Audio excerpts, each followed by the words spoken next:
स्वतंत्रता के रास्ते में सशक्तिकरण की राह पर SC/ST को शिक्षित व समृद्ध बनाने के लिए बाबा साहेब द्वारा लिखित यह संविधान है और हर कोने से हर मंजिल तक अपने सपनों को छूने का अधिकार है। जय भीम दोस्तों। तो आइए जानते हैं अपने उसी अधिकार के बारे में, यानी कि SC/ST अधिनियम के बारे में। अनुसूचित जाति एवं अनुसूचित जनजाति अधिनियम 11 सितंबर 1989 में भारतीय संसद द्वारा पारित किया गया था, जिसे 30 जनवरी 1990 से सारे भारत में लागू किया गया। SC/ST अधिनियम का इतिहास भारत के सामाजिक, आर्थिक और राजनीतिक संघर्ष के एक महत्वपूर्ण पहलू को प्रकट करता है। इसकी शुरुआत भारतीय स्वतंत्रता संग्राम के समय से हुई, जब अनुसूचित जनजातियों ने समाज में असमानता के खिलाफ महान प्रयास किए।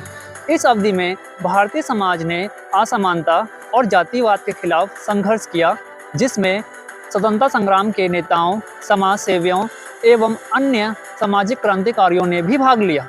डॉक्टर BR अम्बेडकर ने दलितों के अधिकारों को रखने के लिए सक्रिय रूप से समर्थन किया।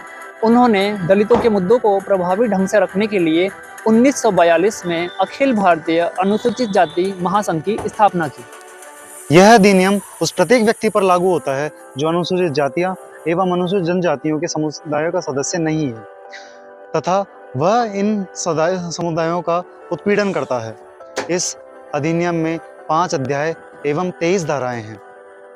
ST/ST अधिनियम का मुख्य उद्देश्य था जो अनुसूचित जातियां एवं अनुसूचित जनजातियों के समुदायों के सदस्य हैं, उनके खिलाफ जो उत्पीड़न है उसको रोकना और तथा उनके जो न्यायालय, उनके लिए जो एक उच्च न्यायालय उसकी व्यवस्था करना तथा जो पीड़ित है उनको राहत प्रदान करना एवं उनके लिए पुनर्वास देना।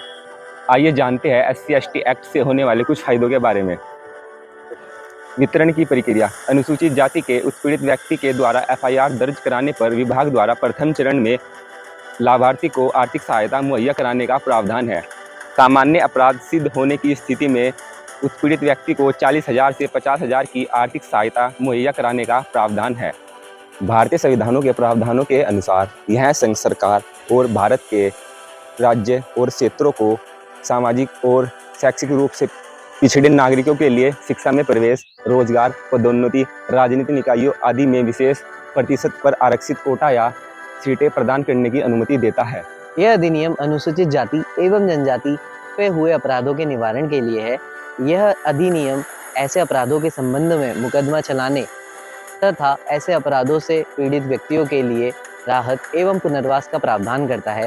सामान्य भाषा में यह अधिनियम अत्याचार निवारण प्रिवेंशन ऑफ एट्रोसिटीज एवं अनुसूचित जाति जनजाति अधिनियम कहलाता है।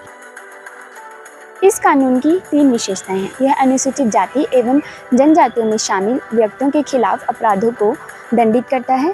यह पीड़ितों को विशेष सुरक्षा एवं अधिकार प्रदान करता है। यह अदालतों को स्थापित करता है जिससे मामला तेजी से निपट सके। आइए जानते हैं इस कानून के तहत कौन कौन से अपराध दंडित किए गए हैं। कुछ अपराध पहले से ही भारत की दंड संहिता में शामिल हैं, परंतु इस कानून के तहत उन अपराधों की अधिक सजा निर्धारित की गई है।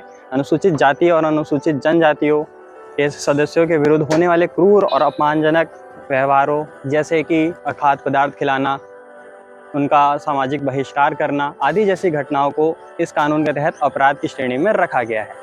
इस कानून में ऐसे ही 20 से अधिक और घटनाएं हैं जो कि अपराध की श्रेणी में रखी गई हैं और जिनके लिए अधिक से अधिक सजा निर्धारित की गई है।